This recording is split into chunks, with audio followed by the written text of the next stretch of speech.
Madam Speaker, I yield 2 minutes to one of my hard-working subcommittee chairmen on appropriations, the chairman of the Interior Subcommittee, gentleman from Idaho, Mr. Simpson. The gentleman from Idaho is recognized for 2 minutes. I thank the gentleman for yielding. You know, there's a way to avoid the consequences of a government shutdown that the gentleman from Virginia, Mr. Moran, spoke about just a few minutes ago, and that is to pass this CR, put it on the president's desk so that he will sign it, and I believe he will sign it. The gentleman from North Carolina said, this could have been avoided. He's absolutely right. This could have been avoided. It could have been avoided by when the Democrats control the House and the Senate and the presidency last year, actually passing a budget or passing an appropriation bill on the floor of the House. Guess what? That never happened. You left us with this mess, and now you complain about the way we're trying to clean it up. The gentleman also said this is an ideological position on which the Republicans will not yield. He's right.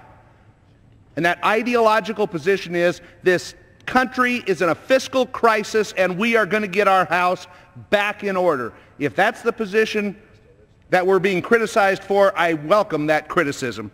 Mr. Speaker, nobody wants this government to be shut down. And frankly, there's absolutely no reason to close down the government. The smart thing to do would be to pass this one-week CR that saves the taxpayers $12 billion and addresses the dual goals of addressing the fiscal crisis that we're in and averts a government shutdown. And it also funds our troops for the rest of this year. It enables our congressional leaders in the White House to dot the I's and cross the T's on the final spending bill for 2011. That would be the smart thing to do. Many of the spending reductions contained in this CR are spending reductions that the President has submitted to Congress in either his FY11 or FY12 budget requests. Almost $1.3 billion of the spending reductions come from my own subcommittee, the Interior and Environment Subcommittee, and these are spending reductions that will probably be in any final agreement that is made between Republicans and Democrats. So the $12 billion is not extreme.